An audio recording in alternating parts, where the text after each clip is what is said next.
আলাম ইয়ানি লিল্লাযীনা আমানু আন তাখশা কুলুবুহুম লিযিকরিল্লাহ।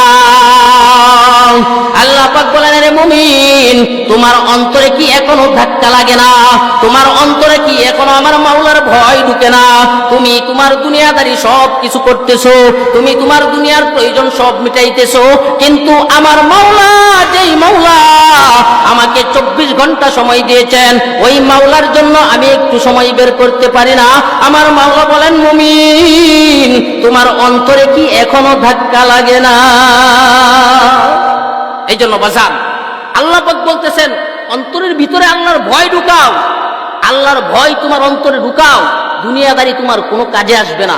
হাসরের ময়দানে তোমার এই দুনিয়াদারি কোনো কাজে আসবে না, তোমার সন্তান তোমার কাজে আসবে না, মা বাবা বন্ধু বান্ধব যাই বলো, যারাই দুনিয়াতে তোমাকে ভালোবাসে, যারাই দুনিয়াতে তোমাকে মহাব্বত করে, কাল কিয়ামতের কঠিন হাসরের ময়দানে ওই ভালোবাসার মানুষগুলাকে আপনি খুঁজে পাবেন না। দুনিয়াতে যেই রকম আপনি লক্ষ্য করলে বুঝবেন যে দুনিয়াতে আমার বন্ধু বান্ধবগুলা সারাক্ষণ আমার পিছে ঘুর করে ঘুরে, আমার আত্মীয় স্বজনগুলা আমার পিছনে ঘুরে, কারণ কি একটাই, আমার কাছে স্বার্থ পাই, যার কারণে আমার পিছনে ঘুরে।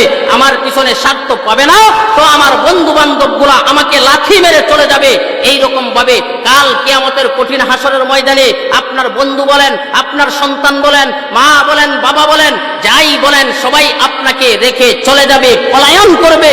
যখনই আপনাকে দেখবে, আপনার বন্ধু বান্ধব, মা বাবা, আত্মীয় স্বজন, ভাই বোন সবাই আপনার থেকে পালাবে। আল্লাহ পাক রব্বুল আলামিন বলেন, ইয়াউমা ইয়াফিরুল মারউ মিন আখিহি ওয়া সাহিবাতিহি ওয়া বানিহি। আল্লাহ পাক বলতেছেন, এরে মুমিন, তুমি যখন হাসরের ময়দানে উঠবা, তোমার বন্ধু বান্ধব গুলা তোমাকে দেখে পলাবে, তোমার মা বাবা তোমাকে দেখে পলাবে, তোমার ভাই বন্ধু তোমাকে দেখে পলাবে। সুতরাং বাজান, এই দুনিয়াতে কার জন্য কি করি একবার কি চিন্তা করেছি? আমি কার জন্য এই দুনিয়াতে কি করতেছি একবারও তো চিন্তা করি নাই। অথচ আমার করার দরকার ছিল আমার মাওলার ইবাদত। আমার মাওলার ইবাদত যদি আমি করে, আমার মাওলাকে যদি আমি বন্ধু বানাইতে পারি, আল্লাহ পাক রব্বুল আলামিন বলেন, আলা ইন্না আউলিয়া আল্লাহি লা খাউফুন আলাইহিম ওয়া লা হুম ইয়াহজানুন। আমার আল্লাহ বলতেছেন, যারা আমার আল্লাহকে বন্ধু বানায় নেবে, আমার মাওলা যাদের বন্ধু হয়ে যাবেন, এদের কোনো ভয়, কোনো চিন্তা, কোনো পেরেশানি থাকবে না। যারা আমার মাওলাকে বন্ধু বানাইতে পারবে, কাল কিয়ামতের কঠিন হাসরের ময়দানে এদের কোনো চিন্তা, পেরেশানি, ভয়, ভীতি কোনো কিছুই থাকবে না। বলেন সুবহানাল্লাহ।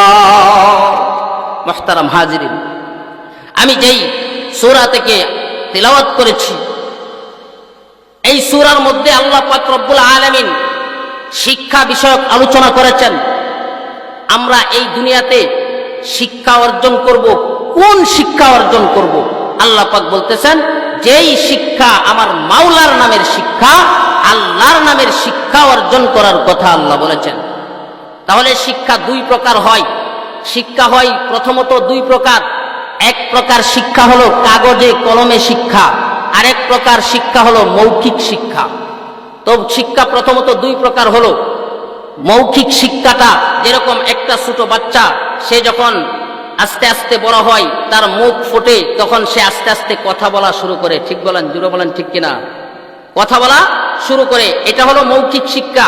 এই শিক্ষাটা আল্লাহ পাক রব্বুল আলামিন সবাইকেই দিয়েছেন। সবাই, অর্থাৎ যে মূর্খ সেও এই মৌখিক শিক্ষা পারে, অর্থাৎ তার প্রয়োজনীয় কথাগুলা সে বলতে পারে, তার চাওয়া সে মানুষের কাছ থেকে আদায় করতে পারে, তার ভাব সে প্রকাশ করতে পারে।